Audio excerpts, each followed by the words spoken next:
Hi அன்பானதிகளுக்கு என்னோட கனிவான வணக்கங்கள். பிரபஞ்சமொழி யூடியூப் சேனலுக்கு உங்களையே அன்புடன் வரவேற்கிறேன். இன்னைக்கு வீடியோவில் நம்ம எதை பற்றி பார்க்க போகிறோம் அப்படின்னா, உங்கள் மனசுக்கு பிடிச்ச அந்த நபர் உங்களை பற்றி என்ன நினச்சிட்ருக்காரு, உங்கள் காதலுக்காக அவர் அடுத்த ஸ்டெப் என்ன எடுத்து வைப்பாங்க அப்படிங்கிறது தான் இன்றைக்கி வீடியோவில் நம்ம பார்த்து தெரிஞ்சுக்கொள்ள போகிறோம். ஓகே, ஸோ உங்களுக்கு மற்றது பர்சனல் ரீடிங் வேணும் அப்படின்னா மேலே இருக்க வாட்ஸ்அப்புக்கு இல்லைனா இன்ஸ்டாகிராமுக்கு டிஎம் பண்ணி பர்சனல் ரீடிங் வந்து பெற்றுக்கொள்ளுங்க. நீங்கள் இந்தியா இருந்தாலும் சரி, ஸ்ரீலங்கா இருந்தாலும் சரி, ரொம்பவுமே ஈஸியான வகையிலே உங்களுக்கு பர்சனல் ரீடிங் வந்து பெற்றுக்கொள்ளக்கூடியதாக இருக்கும். ஓகே, ஸோ அது மட்டும் இல்லாமல் இப்போ உங்களுக்கு கரண்ட்லி உங்களுக்கு பர்சனல் ரீடிங் வந்து வேணும் அப்படின்னா உடனுக்குடன் வந்து பர்சனல் ரீடிங் வந்து வழங்கப்படும். ஸோ நைட்டு வந்து 10 மணிக்கு உள்ள உங்களுக்கு என்ன டைம் வேணாலும் ரீடிங்ஸ் வந்து நீங்கள் எடுத்துக்கொள்ளலாம். ஓகே, ஸோ இங்கே நான் 3 டெக் வச்சுக்கிட்டு நீங்கள் எதுவுமே குழம்பி கொள்ளாதீங்க. ஸோ ஒரு டெக்லேருந்து ஏஞ்சல் உங்கள் காதலுக்காக என்ன ஆன்சர் கொடுக்குறாங்க அப்படின்னு பார்த்துட்டு, இன்னொரு டெக்லேருந்து அவங்க கரண்ட்லி உங்களை பற்றி என்ன நினச்சி கொண்டிருக்காங்க அப்படிங்கிறத பார்த்துட்டு, அடுத்த டெக்லேருந்து உங்கள் காதலுக்காக அவங்க என்ன ஸ்டெப்பை எடுத்து வைப்பாங்க அப்படிங்கிறதையும் நம்ம பார்த்து தெரிஞ்சுக்கொள்ள போதும். சரியா? ஸோ நான் இப்போ வந்து யூனிவர்ஸ் உங்கள் காதலுக்காக என்ன மெசேஜ் கொடுக்குறாங்க அப்படிங்கிறது நம்ம பார்த்து தெரிஞ்சுக்கொள்ளுவோம். ஓகே, இங்கே வந்து டெக்கு அப்படியே ஃபுல்லாக விழுந்துச்சு. நான் எது எடுக்க மாட்டேன். ஸ்பிரிட் எனக்கு வந்து அழகாக ஒரு கார்டு தாங்க. ஓகே, நம்ம இப்போ இதில் என்ன சொல்லியிருக்காங்க அப்படின்னு பார்த்து தெரிஞ்சுக்கொள்ளும். ஸோ ஓகே, இங்கே ஏஞ்சல் வந்து என்ன சொல்லியிருக்காங்க அப்படின்னா, உங்களை பொறுத்த வரைக்கும் முதல்ல நீங்கள் உங்களை நீங்களே காதலிக்க கற்றுக்குங்க. உங்களை நீங்களே காதலிக்கும் போது தான் உங்களால் இன்னொருத்தருக்கு வந்து காதலை கொடுக்க முடியும். அதாவது இப்போ ஒருத்தர் காதலிக்க போகிறீங்க அப்படின்னா உங்களை நீங்களே காதலிச்சு கொள்ளணும். அப்போ என்ன எப்படி காதலிச்சு கொள்வது அப்படின்னா, உங்களுக்கு நீங்களே மரியாதை கொடுத்து கொள்வது. அதாவது இப்போ உங்களுக்கு ஒரு இடத்துல ஒருத்தவங்க ரெஸ்பெக்ட் தர மாட்டாங்கிறாங்க அப்படின்னா அந்த இடத்த விட்டுட்டு மூவ் ஆன் ஆகுறது, உங்களுக்கு நீங்களே மதிப்பு கொடுத்துக்கிறது. அதாவது தேவையில்லாத விஷயத்துலலாம் தலையிடாமல் இருக்கிறது, தேவையில்லாமல் உங்களை யாரும் கதைக்காமல் உங்களோட செல்ஃபை வந்து ஹர்ட் பண்ணாமல் பார்த்துக்கொள்வது தான் உங்களை நீங்களே காதலிக்கிறது அப்படின்னு. ஸோ இங்கே வந்து உங்களை நீங்களே காதலிக்கும் போது தான் உங்களோட உண்மையான காதல் வந்து இன்னொருத்தருக்கு போய் சேரும். அது மட்டும் இல்லாமல் அப்போ தான் நீங்களும் அந்த சைட்லேருந்து உண்மையான காதல் ஒன்று அட்ராக்ட் பண்ணிக்கொள்ளலாம் அப்படிங்கிற விஷயத்த சொல்கிறாங்க.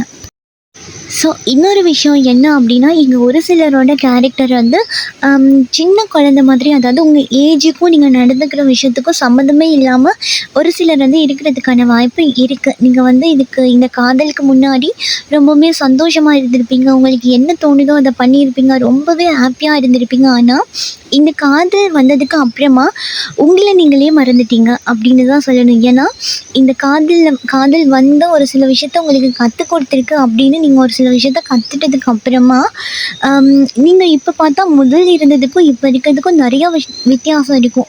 முதல்லலாம் நிறையா விஷயத்த வந்து பண்ணியிருப்பீங்க, சந்தோஷமாக பண்ணியிருப்பீங்க, ஹாப்பியாக இருந்திருப்பீங்க. ஆனால் இப்போ வந்து ரொம்பவே மாறி போயிட்டு உங்கள் இருதயம் வந்து கொஞ்சம் கல்லாக அப்படியே கனத்து போன மாதிரி இருக்க மாதிரி எனக்கு ஃபீல் ஆகுது. ஸோ அதனால் யூனிவர்ஸ் என்ன சொல்கிறாங்க அப்படின்னா, நீங்கள் எப்போவும் இருக்கிறது போல இருங்க அப்படிங்கிற ஒரு நியூஸை வந்து இங்கே உங்களுக்கு கொடுக்குறாங்க.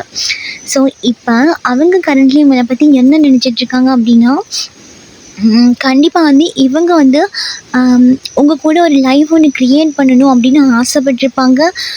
அப்படி இருந்தாலுமே கூட ஒரு சில நேரத்தில் வந்து இந்த ஆசையை வந்து நிறைவேற்றி கொள்ள முடியாத ஒரு சூழ்நிலையில் இவங்க இருக்காங்க. அதாவது இப்போ கூட ஒரு சிலருக்கு வந்து நீங்கள் அவங்க லைஃப்குள்ளே போகிறதோ அவங்க ஃபேமிலிக்குள்ளே போகிறதோ அவங்களுக்கு மிகப்பெரிய ஒரு சந்தோஷம் தரக்கூடிய விஷயம்னா, இப்போ இருக்க சூழ்நிலையை பொறுத்த மட்டும் அப்படி உடனே வந்து உங்களை வந்து அவங்களோட லைஃப்குள்ளே வந்து இழுத்து கொள்ள முடியாது ஒரு சூழ்நிலையில் அவங்க இருக்காங்க. வேணுங்கிற ஆசை இருக்குது. அது மட்டும் இல்லாமல் இப்போதைக்கு அவங்க ஃபேமிலிக்குள்ளே நீங்கள் வரணும் அப்படின்னா ஒரு சிலருக்கு மட்டும் உங்கள் நபர்கள் வந்து கடல் கடந்து தூரமாக இருக்கிறதுக்கான வாய்ப்பு இருக்குது. ஸோ வந்து இவங்க என்ன பண்ணுறாங்க அப்படின்னா, முதல்ல நீங்கள் வேணும் அப்படின்னு ஆசைப்பட்றாங்க. அப்படியே ஆசைப்பட்டாலும் அதுக்கான ஸ்டெப்பு வந்து மெதுவாக எடுத்து வச்சுக்கொள்ளலாம். இப்போ வேகமாக வந்து எடுத்து வைக்க முடியாது. ஏன்டா இந்த இடத்துல வந்து ஃபேமிலி வந்து சப்போர்ட் பண்ணாமல் இருக்கும் உங்கள் ரிலேஷன்ஷிப்க்கு. அவங்களோட ஆதரவே இல்லாமல் அவங்க வந்து ஓகே சொல்லாமலே கூட இவங்க அந்த ஃபேமிலியை விட்டுட்டு கொஞ்சம் தூரமாக போயிட்டுருப்பாங்க. ஸோ அப்படி இருக்கும்போது இவங்க என்ன நினைக்கிறாங்க அப்படின்னா, உங்கள் கூட ஒரு லைஃப் வேணும், ஃபேமிலி வேணும். ஏன்னா உங்களை காதலிச்சிட்ருக்க அந்த நபர்கள் வந்து உங்களை வந்து உலகம் அப்படின்னு நினச்சிட்டு, நீங்கள் தான் என் உலகம், உங்களை சுற்றி தான் என் உலகம் இருக்குது. அதாவது நான் உங்க கூட இருக்கிற போது தான் ஒரு ஃபுல்ஃபில்லான லைஃப்பை வந்து ஹீல் பண்ணுறேன் அப்படி சொல்கிற அளவுக்கு உங்கள் மேலே அதிகமான அன்பு வச்சிருக்கிறதுக்கான வாய்ப்பு இருக்குது. ஓகே. அது உங்களுக்கு தெரிஞ்சிருக்கிறதுக்கான வாய்ப்பு இங்கே ஒரு சிலருக்கு வந்து குறைவு. ஏன்னா, இவங்க சைட்ல இருந்து எந்த விஷயத்தையுமே உங்ககிட்ட ஓப்பன் அப் பண்ணி சொல்ல மாட்டேன்றாங்க. சில விஷயத்த வந்து சில விஷயத்துல சொல்றதுல ரொம்பவுமே மெதுவா, ஏன் இத சொல்லணும்? இத சொன்னா இன்னும் கொஞ்சம் ப்ராப்ளம் கிரியேட் ஆகுமோ? அப்படின்னு ஃபேமிலிக்கு பயந்து கூட ஒரு சில விஷயத்த வந்து உங்ககிட்ட ஓப்பன் பண்ணி சொல்றாங்கல்ல. ஸோ வேணுங்கிற ஆசை இருக்கு. உங்களுக்காக போராடணும், வேணும், எடுத்துக்கணும் அப்படிங்கிற ஆசை இருந்தாலும் கூட, அந்த ஸ்ட்ராங்னஸ் வந்து இல்லாம இருக்கலாம். அதாவது இவங்க வந்து ஒரு சிலருக்கு வந்து பயந்து போயிட்டுருக்கலாம். ஒரு தந்தை மாரி இருக்கவங்களுக்கு வந்து பயந்துட்டுருக்கலாம். இத வந்து எப்படி குடும்பத்துக்குள்ள எடுத்துட்டு போறது? இல்லாட்டி தன்னோட ஆசைய எப்படி தெரிவிக்கிறது? அப்படிங்கிறதுல கூட இங்க ஒரு சிலர் வந்து பயந்துட்டுருக்கலாம். அது மட்டும் இல்லாம, இங்க வந்து ஒரு சிலரோட நபர்கள் வந்து உங்க ஃபேமிலிக்காக அவங்களோட ஃபேமிலிக்காக உங்கள வேண்டாம் அப்படி சொல்லிட்டு போயிருந்தாங்க அப்படின்னா, இங்க என்ன நினைக்கிறாங்கன்னா, ஒரு சில விஷயத்த அவங்க மனசுக்குள்ள இருக்க ஒரு சில விஷயத்த வந்து ஓப்பனா சொல்லணும். அது உங்ககிட்ட இருந்தாலும் சரி, இல்ல அவங்க ஃபேமிலி கிட்ட இருந்தாலும் சரி, ஒரு சில விஷயத்த வந்து நான் ஸ்ட்ராங்கா சொல்லப் போறேன். எனக்கு இது வேணும் அப்படின்னு நான் உறுதியா நிக்க போறேன். அவங்க எதிர்த்தா கூட நான் இதுக்காக நிப்பேன். ஏன்னா, இந்த இடத்துல நீங்க அவங்க கூட இருக்கும்போது தான் அவங்க ஒரு உன்னதமான காதல வந்து ஃபீல் பண்ணியிருப்பாங்க. ஸோ நீங்க அவங்க பக்கத்துல இருக்கும்போது அவங்களுக்கு ஒரு ஸ்ட்ரென்த்தா இருந்திருக்கும். அ அது மட்டும் இல்லாம அவங்களுக்கு வந்து நெறைய கோவம் வரதுக்கான வாய்ப்பு இருக்கு. ஆனா, அந்த நபர்கள் வந்து உங்க கூட இருக்கும்போது, அப்படி ஒரு கோவத்தையே வெளிக்காட்டாம நீங்க வந்து அவங்கள ரொம்பவே அடக்கி வச்சிருப்பீங்க. அன்பால அடக்கியிருப்பீங்க. ஸோ இந்த விஷயத்த தான் இவங்க ரியலி மிஸ் பண்றாங்க. ஓகேயா? இப்ப பார்க்குறாங்க அவங்க வந்து தேர்ட் பார்ட்டிய செலக்ட் பண்ணிட்டு போயிட்டுருக்காங்க அப்படின்னாலும் சரி, ஆனா உங்க சைட்ல வந்து உங்களுக்கு சரியான ஒரு ஆன்சர் குடுக்கணும். உங்களுக்கு சரியான ஒரு மதிப்பு குடுக்கணும். இப்போ தேர்ட் பார்ட்டி இருக்கும்போதே என்ன கண்டுகொள்றாங்க, இல்ல அப்படிங்கிற பட்சத்தில, தேர்ட் பார்ட்டி இருந்தாலுமே கூட உங்களுக்கும் பாசத்த குடுக்கணும். இந்த தேர்ட் பார்ட்டி ஃபேமிலியா இருக்கு அப்படிங்கிற பட்சத்தில இதுவரைக்கும் ஃபேமிலி கூட இருந்ததெல்லாம் போதும். இப்போ நான் லைட்டா என்னோட வாழ்க்கைய பத்தி பார்க்க போறேன். என்னோட காதலுக்காக நான் பார்க்க போறேன் அப்படின்ட்டு, நான் இன்னும் கொஞ்சம் ஸ்ட்ராங் ஆகணும் அப்படின்னு கூட இவங்க மனசு ரீதியா ஒரு உறுதிமொழி எடுத்திருக்கலாம். ஏன்னா, இவ்வளோ நாள் வந்து நான் இவங்களுக்கு பயந்துட்டு இருந்துட்டேன். இவ்வளோ நாள் வந்து நான் ஆசைப்பட்ட வாழ்க்கைய கூட வேண்டான்னு உதறி தள்ளிட்டு இவ்வளோ தூரம் வந்து கஷ்டப்பட்டுட்டு இருக்கேன். எனக்கு வந்து அவங்கள மிஸ் பண்ணுறதுக்கு வந்து எனக்கு விருப்பம் கிடையாது அப்படிங்கிற எண்ணம் வந்து உங்க நபர்களுக்கு இருக்கிறதுக்கான வாய்ப்பு கரண்ட்லி ரொம்ப அதிகமாவே இருக்கு. ஏன்னா, இவங்க ரொம்ப யோசிக்கிறாங்க. இத எப்படி அடுத்த ஸ்டெப்புக்கு எடுத்துட்டு போனா ஸ்ட்ராங்கா இருக்கும் அப்படின்னு. இத எடுத்துட்டு போறதுக்கான எவ்வளோ முயற்சி போட முடியுமோ, அவ்வளோத்துக்கு போடணும் அப்படிங்கிற சிந்தனை வந்து இவங்களுக்கு ரொம்ப அதிகமா இருக்கிறத நான் பார்க்குறேன். ஓகேயா? ஸோ, இப்போ இந்த டெக்ல இருந்து நம்ம பார்ப்போம். நெக்ஸ்ட்டு மூவ் வந்து அவங்களோடது எப்படி இருக்கும்? உங்களுக்காக என்னலாம் மூவ் பண்ணுவாங்க? எந்த விஷயத்துலலாம் உங்க சைடுக்கு நிப்பாங்க? என்ன ஸ்டெப்பு எடுக்க போறாங்க? அப்படி சொல்லி நம்ம பார்த்து தெரிஞ்சுக்கொள்வோம். சரியா? ஸோ, அதுக்கு முன்னாடி நான் உங்களுக்கு ஒரு விஷயம் சொல்லிடணும். அதாவது உங்க பார்ட்னர் கரண்ட்லி வந்து உங்கள விட்டுட்டு ரொம்பவே தூரத்தில இருக்காங்க அப்படிங்கிற பட்சத்தில கண்டிப்பா ட்ராவல் பண்ணி உங்கள வந்து பார்த்து சில விஷயத்த சொல்லணும். உங்க ஃபேஸ்க்கு ஃபேஸா சொல்லணும். சில விஷயத்த வந்து கிளியர் பண்ணிக்கணும் அப்படிங்கிற எண்ணமும் இவங்களுக்கு ரொம்ப அதிகமா இருக்கிறத நான் இங்க பார்க்குறேன். ஓகேயா? அப்போ கண்டிப்பா உங்க நபர்கள் வந்து உங்கள மீட் பண்ணுறதுக்கான வாய்ப்பு ரொம்ப அதிகமாவே இருக்கும். ஏன்னா, இவங்க கூட இதுதான் நினச்சிட்டு இருக்காங்க. போய் மீட் பண்ணி பார்த்தா நல்லாயிருக்கும் அப்படிங்கிற ஒரு எண்ணம் வந்து இவங்களுக்கு இருக்கிறத நான் பார்க்குறேன். ஓகேயா? ஸோ, இங்கே வந்து அவங்களோட நெக்ஸ்ட் மூவெல்லாம் நான் எடுத்து வச்சுட்டு, இப்போ இந்த கார்ட்ல வந்து பார்த்து தெரிஞ்சுக்கலாம். அவங்க நெக்ஸ்ட் மூவ் வந்து எப்படி எடுப்பாங்க உங்க காதலுக்காக அப்படி சொல்லி. ஸோ, இவங்களோட நெக்ஸ்ட் மூவ் வந்து எப்படி இருக்கும் அப்படின்ட்டு பார்த்தா, இவங்க வந்து கண்டிப்பாக இவங்களோட ஸ்ட்ராங்னஸுக்கு வர்றதுக்காக மிகப்பெரிய ஒரு ஃபைட் வந்து பண்ண வேண்டியதா இருக்கும். ஏன்னா, எனக்கு என்னமோ இந்த கார்ட்ஸ் வந்த வரைக்கும் பார்க்கும்போது, உங்க காதலிக்கு வந்து கண்டிப்பாக அவங்களோட ஃபேமிலி ஆட்கள் வந்து ஓகே சொல்ல மாட்டாங்கங்கிறது வந்து இங்கே ஸ்ட்ராங்கா தெரியுது. ஸோ, அதுக்காக அவங்க ஓகே சொல்லணும் அப்படிங்கிறதுக்காக கண்டிப்பாக இவங்க சைட்லேருந்து நிறைய ஃபைட் பண்ணணும். அது மட்டும் இல்லாம, உடனே ட்ராவல் பண்ணி வரணுங்கிற எண்ணம் இருக்கு சொன்னேன்ல. ஆனா, இங்க ஒரு சிலருக்கு மட்டும் உடனே ட்ராவல் பண்ணி வர முடியாது. ஆனா, ட்ராவல் பண்ணி வந்து ஃபேமிலி கிட்ட பேசினா தான் ஒரு சில விஷயத்த வந்து சமாளிக்க முடியும் அப்படிங்கிறதுனால, இங்க வந்து கொஞ்சம் யோசிக்கிறாங்க. வேணும் அப்படின்னு இருந்தாலும் கூட, அவங்களோட ஸ்ட்ராங்னஸுக்கு வர்றதுக்கு ரொம்பவுமே பயப்படுறாங்க. ஏன்னா, இந்த ஃபேமிலியில உள்ளவங்க வந்து ரொம்பவே உங்க நபர வந்து கண்ட்ரோல் பண்ணுறதுக்கான வாய்ப்பு இருக்கு. அதனால யாருக்கிட்ட பேசுறது, எப்படி பேசுறது அப்படின்னு தெரியாத ஒரு சில குழப்பங்கள் வந்து உங்களோட ஒரு சில நபர்களுக்கு தான் சொல்றேன். சரியா? எல்லாருக்கும் கிடையாது. இந்த ஒரு சில நபர்கள் வந்து என்ன நினைக்கிறாங்க அப்படின்னா, ஒரு சில விஷயத்த எப்படிடா சொல்கிறது அப்படிங்கிற பயமும் வருத்தமும் இவங்கக்குள்ளே இருக்குது. அதாவது நான் இப்படி சொல்லிட்டா உங்களுக்கு சப்போர்ட் பண்ணி கதைக்கிற மாதிரி ஆகிடுமோ, ஏன்னா இவ்வளோ நாள் இவங்க ஸ்டெப் எடுக்கலைல்ல, ஸோ இப்போ கதைக்கிறது ஒரு பிரச்சனையை க்ரியேட் பண்ணிடுமோங்கிற பயமும் இவங்களுக்கு ரொம்ப அதிகமாக இருக்கிறத நான் இங்கே பார்க்குறேன். ஸோ அதனால் இவங்களோட ஸ்ட்ரென்த்துக்கு வர்றதுக்கே கொஞ்சம் டைம் எடுத்துக்கிறோம். ஓகே. ஸோ நீங்கள் நினைக்கிற வேகத்துக்கெல்லாம் இவங்க வந்து டக்குன்னுலாம் வரமாட்டாங்க அப்படிங்கிறது இங்கே தெரியுது. இதே தான் வரணுங்கிற ஆசை இருக்குது. அப்போ இந்த ட்ராவல் பண்ணி வரணும் அப்படிங்கிற விஷயம் வந்து கன்ஃபார்ம் ஆதிங்க. ஓகேயா? இருந்தாலும் கூட இங்கே பயம்ங்கிறத வந்து நான் கொஞ்சம் பார்க்குறேன். இது பயமா இல்லை ஒருத்தருக்கு வந்து கட்டப்பட்டுட்டு இதை எப்படி செய்கிறது அப்படின்னு தெரியாதுதான் தெரில. ஏன்னா இவங்களுக்கு ட்ராவல் பண்ணி உடனே வீட்டுக்கு வர்றது அப்படிங்கிறது கூட ஒரு மிகப்பெரிய பிரச்சனையாக இருக்கலாம். இல்லை அப்படின்னா ட்ராவல் பண்ணி உங்களை மீட் பண்ணுறது வந்து உங்கள் ஃபேமிலிக்கு வந்து பயந்துட்டு இவங்க ஒரு சில விஷயத்த வந்து ஓப்பன் பண்ணாமல் இருக்கலாம். அது வந்து இப்போ போயிட்டு மீட் பண்ணுற மாதிரி இருந்தால் அது வேறு விதமான பிரச்சனையை க்ரியேட் பண்ணும். இந்த சைடு இவங்க ஃபேமிலியும் பார்க்க வேண்டிய மாதிரி இருக்குது, உங்கள் ஃபேமிலியும் பார்க்க வேண்டிய மாதிரி இருக்குது. அது மட்டும் இல்லாமல் உங்களோட காதலுக்கு கண்டிப்பாக அவங்க சைடு இருக்க யாரோ ஒரு பெண்மணி வந்து தடையாக இருப்பாங்க. ஏன்னா இவங்க நினைக்கிறாங்க இவங்கள பொறுத்த மட்டும் நீங்கள் வந்து அவங்க கூட செய்கிறது அவங்க வாழ்க்கைக்கு வந்து ஒரு பாதிப்பை உண்டாக்கும். இந்த பொண்ணு வந்து என் பையனுக்கு சரியில்லை, இந்த பையன் வந்து என் பொண்ணுக்கு சரியில்லை அப்படிங்கிற ஒரு எண்ணம் வந்து உங்கள் நபர்களோட தாயாருக்கு இருக்கிறத வந்து நான் இங்கே பார்க்குறேன். ஓகே. அப்படி தாயார் இல்லை அப்படிங்கிற பட்சத்தில் கண்டிப்பாக அந்த சைடில் இருக்க யாரோ ஒரு பெண்மணி ஓகே அவங்க வந்து ஒத்துக்கொள்ள மாட்டாங்க. இப்போ ட்ராவல் அவங்கள தூரமாக வச்சுருக்கதே இவங்களோட ஒரு பிளானிங்காக இருக்கிறதுக்கான வாய்ப்பு இருக்குது. அதாவது ஒரு ஒர்க் விஷயமாவோ இல்லை வேறு ஏதாவது விஷயத்த சொல்லிவிட்டு உங்களை விட்டு கொஞ்சம் தூரமாக வச்சுருப்பாங்க இவங்கள. ஸோ அப்படி இருக்கும்போது இவங்க வந்து பயப்படுறாங்க. அது மட்டும் இல்லாமல் உங்கள் நபர்களை பொறுத்த மட்டும் இவங்க என்னதான் ஒருத்தவங்களுக்குள்ளே கண்ட்ரோலாக இருந்தாலும் கூட அப்பப்போ ஒரு சிக்னல் வந்து உங்களுக்கு கொடுத்துருவாங்க. அதாவது நான் உன்னை காதலிச்சிட்ருக்கேன், உன்னை பார்த்துட்ருக்கேன் அப்படிங்கிறது ஏதோ ஒரு விதத்தில் ஏதோ ஒரு நியூஸ் வந்து உங்களுக்கு கிடச்சிட்டே இருக்கும். பார்க்கும்போது பார்க்குறது, சிரிக்கிறது இப்படி கூட இருக்கலாம். ஏதோ ஒரு விஷயத்தில் வந்து இவங்க வந்து அந்த சைடு வந்து நான் இன்னும் நினச்சிட்ருக்கேன், உன் மேலே இன்னும் ஆசை இருக்குது, ஆனால் என்னால் அடுத்த ஸ்டெப்பு எடுத்து வைக்க முடியலை அப்படிங்கிற மாதிரி ஏதோ ஒரு விதத்தில் ஒரு செய்கையை காட்டி நான் உனக்காக காத்துட்ருக்கேன் அப்படிங்கிறத வந்து அவங்க பண்ணிட்டு தான் இருக்காங்க. ஓகே. ஆனால் இவங்க வந்து ட்ராவல் பண்ணி வந்து சில விஷயங்களை சொல்கிறதுல கொஞ்சம் பயம் இருக்குது.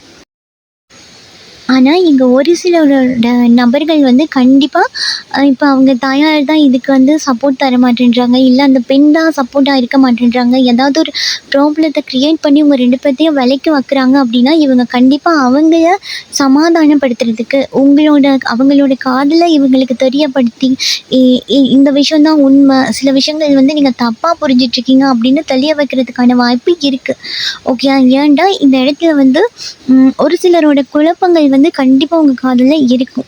ஸோ அடுத்த கட்டம் அப்படின்னு வந்து அவங்க ஸ்டெப் எடுத்து வைக்கும்போதும் கண்டிப்பாக இந்த சைடில் இருக்க யாராவது ஏதாவது ப்ராப்ளம் கிரியேட் பண்ணுறதுக்கான வாய்ப்பு இருக்குது. ஸோ அதனால் நீங்கள் கொஞ்சம் கவனமாக இருங்க. அதாவது உங்களை பற்றி ஏதாவது பர்சனல் விஷயம், அதாவது உங்கள் நபரை பற்றி ஏதாவது பர்சனலி அவர்கிட்ட சொல்ல போகிறீங்க அப்படின்னாலும் சரி, இல்லை யார் மூலமாக சொல்ல போகிறீங்க அப்படின்னாலும் சரி, அதெல்லாம் வேண்டாம். ஏன்னா இவங்களே உங்கள் நபர்களே உங்கள் காதலுக்காக ஒரு ஸ்டெப் எடுத்து வைக்கணும் அப்படின்னு நினைக்கும் போது இந்த இடத்துல நீங்களே கொஞ்சம் முந்திரி கொட்ட விஷயமா ஏதாவது பண்ணுறீங்க அப்படின்னா அது வந்து தப்பாக போய் முடிகிறதுக்கான வாய்ப்பு இருக்குது. சரியா? அதனால் கொஞ்சம் நீங்கள் பொறுமையாக இருக்க வேண்டிய அவசியம் ரொம்பவே இருக்குது.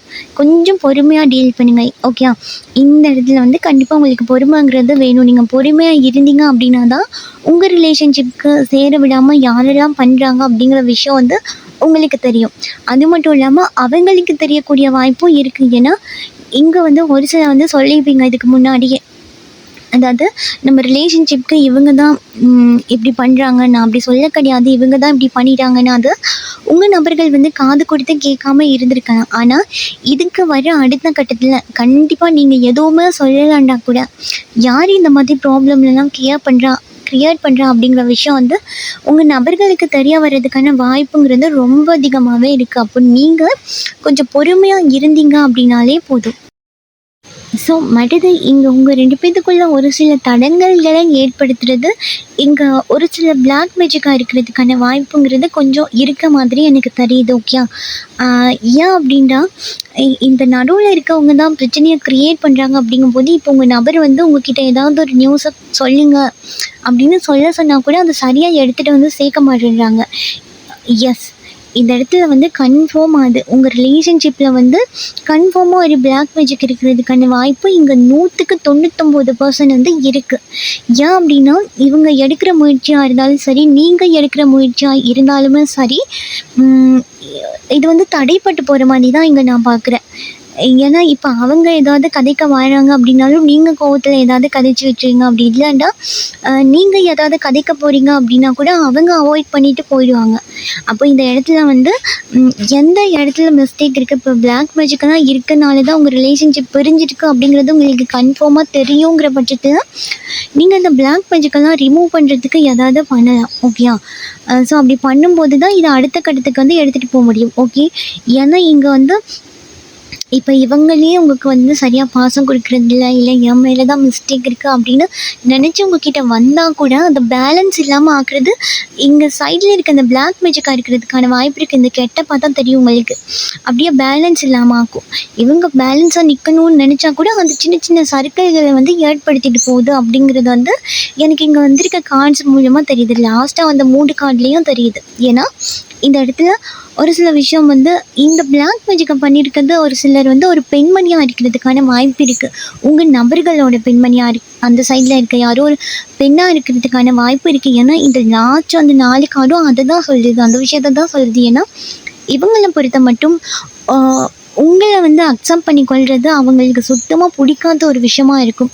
நீங்கள் அவங்கள திருமணம் பண்ணிக்கொள்வதும் சரி, காதலிக்கிறதும் சரி, இவங்க வந்து ஏற்றுக்கொள்ளாத மாதிரி தான் இருக்குது. ஸோ இவங்க என்ன நினைக்கிறாங்க அப்படின்னா நீங்கள் அவங்க லைஃப்குள்ளே போயிட்டா, அவங்க ஃபேமிலிக்குள்ளே போயிட்டா இவங்களுக்கான மரியாதை வந்து கிடைக்காது. இந்த நபர்களை அவங்கக்கிட்ட இருந்து பிரித்து எடுத்துகிட்டு வந்துடுவீங்க அப்படிங்கிற ஒரு எண்ணமாக கூட இருக்கலாம். இது தவறான புரிதலில் கூட அவங்க புரிஞ்சுட்டு இப்படி பண்ணிகிட்டு இருக்கிறதுக்கான வாய்ப்பு இருக்குது. ஆனால் ஒரு சில விஷயங்கள் வந்து அவங்களுக்குமே தெளிவாக தெரிய போகுது அப்படிங்கிறது தான் தெரியுது. ஏன்னா இங்கே புரிஞ்சுப்பாங்க ஒரு சில விஷயத்த. அப்படி இல்லைன்னா உங்கள் காதலை பற்றி அவங்க புரிஞ்சுப்பாங்க. உங்கள் நபர்களோட அந்த சைடில் இருக்க யாராவது இப்படி பண்ணுறாங்க அப்படின்னா உங்கள் நபர்கள் கண்டிப்பாக அவங்களுக்கு இந்த விஷயந்தான் அப்படிங்கிறத புரிய வச்சு தெளிய வைப்பாங்க அப்படிங்கிற விஷயமும் நான் இங்கே பார்க்குறேன். ஏன்னா இவங்க ரொம்ப காலமாக நீங்கள் 2 பேரும் ஒருத்தருக்கு ஒருத்தர் பேசிக்கொள்ளாட்டி கூட பிரிஞ்சிருக்கீங்க அப்படின்னாலும் ஒருத்தருக்கு ஒருத்தர் இந்த காதல் இருக்க விஷயம் வந்து கண்டிப்பாக அந்த 3ஆம் நபருக்கு வந்து தெரிஞ்சிருக்கும். இவங்களே கொஞ்சம் விட்டு கொடுத்து இறங்கி வந்து உங்கள் காதலை சேர்த்து வைக்கிறதுக்காக ஏதாவது ஒரு ஸ்டெப் எடுப்பாங்க. அப்படி இல்லைன்னா உங்கள் நபர்கள் கண்டிப்பாக இது உங்கள் சைட்லேருந்து பேசி புரிய வைப்பாங்க அப்படிங்கிற விஷயத்த நான் இங்கே கார்ட்ஸ் வழியாக பார்க்குறேன். ஸோ இங்கே வந்து நாங்கள் 2 பேருமே ஒருத்தருக்கு ஒருத்தர் வந்து காதலிச்சிட்ருக்கோம். ஆனால் ஏன் இப்படி ப்ராப்ளம் க்ரியேட் ஆகுதுன்னு எனக்கும் தெரியல, அவங்களுக்கும் தெரியல. ஆனால் ஏதோ ஒரு சந்தர்ப்பத்தில் நாங்கள் பிரிஞ்சு போடுற சூழ்நிலை இருக்குது அப்படிங்கிறவங்களுக்கு வந்து ஏன் காரணம் தெரில அப்படிங்கிற நபர்கள் மட்டும் கண்டிப்பாக இந்த இடத்துல வந்து பிளாக் மேஜிக் இருக்குது அப்படிங்கிற விஷயத்த வந்து நீங்கள் உறுதியாக வந்து எடுத்துக்கொள்ளலாம். ஓகேயா. ஸோ உங்களுக்கு கன்ஃபார்மாக தெரியுது அப்படிங்கிற பட்சத்தில் இந்த பிளாக் மேஜிக்காக ரிமூவ் பண்ணுறதுக்கு என்னெல்லாம் ஸ்டெப் எடுத்து வைக்கணுமோ, என்னெல்லாம் பண்ணினா உங்கள் காதலை வந்து ஹீல் பண்ணி உங்களால் எடுத்துக்க முடியுமோ நீங்கள் அந்த ஸ்டெப்பெல்லாம் ஃபாலோ பண்ணும்போது உங்களுக்குள்ளே இருக்க அந்த இடைவெளி வந்து கம்மியாகும். ஓகேயா. ஸோ இதுதான் இன்றைக்கி உங்களுக்கான ரீடிங். இந்த ரீடிங் உங்களுக்கு பிடிச்சிருக்கு அப்படின்னா லைக் பண்ணுங்கள், ஷேர் பண்ணுங்கள். நீங்கள் பண்ணுற ஒவ்வொரு லைக்கும் எனக்கு நெக்ஸ்ட் வீடியோ பண்ணுறதுக்கு ஒரு மோட்டிவேஷனாக இருக்கும். நீங்கள் நம்ம சேனலை சப்ஸ்கிரைப் பண்ணி இல்லை அப்படின்னா பண்ணி வச்சுக்கோங்க. அப்போ தான் நான் அப்லோட் பண்ணுற வீடியோ அடிக்கடி உங்களுக்கு பார்த்துக்கொள்ளக்கூடியதாக இருக்கும். ஸோ இதே போல் இன்னும் ஒரு ரீடிங்கில் நான் உங்களை சந்திக்கிறேன். அது வரைக்கும் உங்களிடமிருந்து விடைபெறும் நான் திவ்யா. பாய், டேக் கேர்.